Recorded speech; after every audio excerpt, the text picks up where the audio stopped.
বাংলাদেশের স্বাধীনতার ঘোষক বিএনপির প্রতিষ্ঠাতা শহীদ রাষ্ট্রপতি জিয়াউর রহমান রাষ্ট্র পরিচালনার দায়িত্ব পাবার পর সংবিধানে বিসমিল্লাহির রহমানির রহিম অন্তর্ভুক্ত করেছিলেন। সংবিধানে সর্বশক্তিমান আল্লাহর উপরে আস্থা এবং বিশ্বাস অন্তর্ভুক্ত করেছিলেন। বর্তমানে সর্বশক্তিমান আল্লাহর উপরে আস্থা এবং বিশ্বাস কথাটি এভাবে রাখা হয়নি। কেন এভাবে রাখা হয়নি? সম্মানিত উপস্থিতিবৃন্দ, এই প্রশ্নটি আজ আমি আপনাদের সামনে রেখে গেলাম। সম্মানিত আলেম ওলামা মাশায়েখবৃন্দ, বিএনপি বরাবরই ইসলাম এবং মুসলমানদের স্বার্থ বিরোধী যে কোনো অপতৎপরতার বিরুদ্ধে সোচ্চার।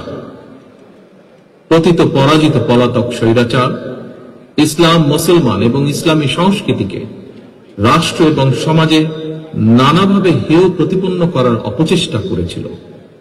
আপনারা এখানে যারা আজকে উপস্থিত আছেন, আপনাদের অনেকেরই নিশ্চয়ই মনে আছে পরিষ্কারভাবে 2024 সালে পবিত্র রমাদান মাসে হঠাৎ করে মুসলমানদের ধর্মীয় সংস্কৃতি ইফতার মাহফিল আয়োজনের উপরে নিষেধাজ্ঞা দেওয়া হয়েছিল।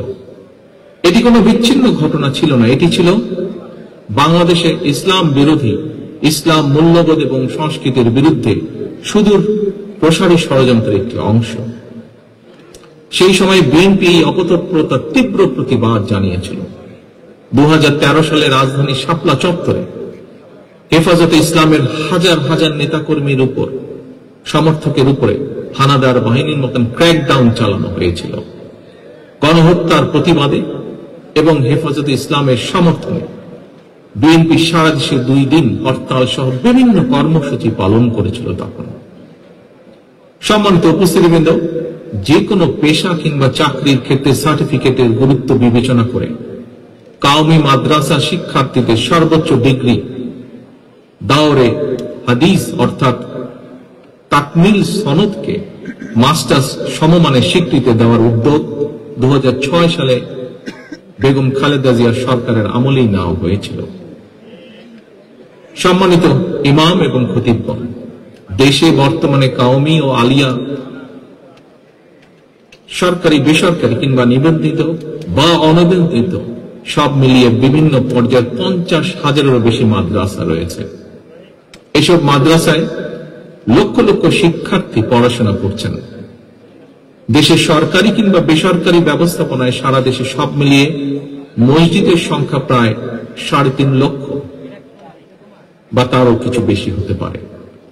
এই মসজিদগুলোতে কম বেশি প্রায় 17 লক্ষ ইমাম, খতিব, মুয়াজ্জিন ধর্মীয় দায়িত্ব পালন করছেন।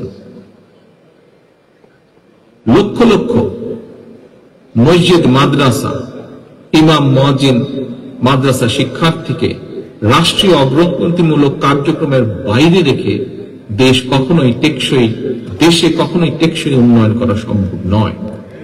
এবং এই বাস্তবতা থেকে বিএনপি আগামী দিনের কর্মসূচিতে এ ব্যাপারে সুনির্দিষ্ট কর্ম পরিকল্পনা গ্রহণ করেছে।